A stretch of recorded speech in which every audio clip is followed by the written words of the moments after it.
ఈ రోజు CPM party Mulugu జిల్లా కమిటీ ఆధ్వర్యంలో ఏటూరు నాగరం అడిషనల్ ఎస్పీ గారికి వినతి పత్రం ఇవ్వడం జరిగింది।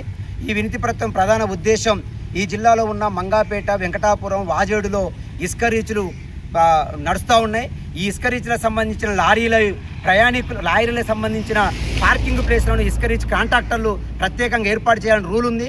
అలా ఏర్పాటు చేయకుండా ఈరోజు ప్రయాణికులను ఇబ్బంది పెడుతున్నారు, ప్రజలను ఇబ్బంది పెడుతున్న పరిస్థితుంది। ఎక్కడైనా సరే ట్రాఫిక్ జామ్ అవుతున్న పరిస్థితుంది। ప్రధానంగా నిన్న మంగాపేట మండలంలో ట్రాఫిక్ జామ్ అయ్యి అంబులెన్స్ కూడా బయటికి రాని పరిస్థితి కనపడతా ఉంది। ఇటీవలి కాలంలో వెంకటాపురంలో అదే పరిస్థితి ఉంది। జిల్లా కలెక్టర్ గారు వస్తే కూడా ఈ ట్రాఫిక్ జామ్ చేయకుండా క్లియరెన్స్ చేయకుండా ఇబ్బంది పడుతున్న పరిస్థితుంది। దీనివల్ల ప్రజలు చాలా ఇబ్బంది పడుతూ ఉన్నారు। కానీ ఇటీవలి కాలంలో ఎస్పీ గారు ఉత్తర్వులు ఇచ్చారు, ఒకవేళ లారీలు కానీ హైవే రోడ్డు మీద పార్కింగ్ చేస్తే సీజ్ చేస్తామని చెప్పారు।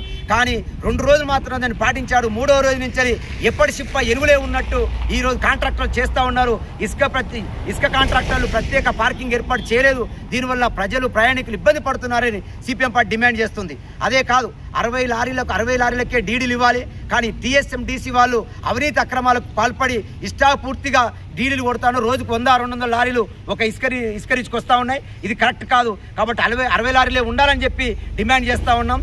ఒకవేళ ప్రత్యేక పార్కింగ్ ప్లేస్ ఏర్పాటు చేయకపోతే ఇసుక రీచ్ వాళ్ళు భవిష్యత్తులో ప్రభుత్వం పట్టించుకోకపోతే ఇక్కడి నుంచి విపరీతమైన లాభాలు వస్తున్నాయి ఇసుక రీచ్ వాళ్ళకు। దీనివల్ల రోడ్లు ఖరాబ్ అవుతున్నాయి। దీని ద్వారా వచ్చే లాభాలు ప్రభుత్వానికి పోతున్నాయి। ప్రభుత్వం పట్టించుకోవడం లేదు, ఇసుక కాంట్రాక్టర్లు పట్టించుకోవడం లేదు। ఇష్టపూర్తిగా రోడ్డు మీద పెట్టి హైవే రోడ్ల మీద పెడుతున్నారు। నేషనల్ హైవే దూరంగా ఉండాలి డంపింగ్, కానీ దూరంగా ఉంటే రోడ్డు పక్కనే పెట్టుకుంటా ఉన్నారు। ఇది పద్ధతి కాదు।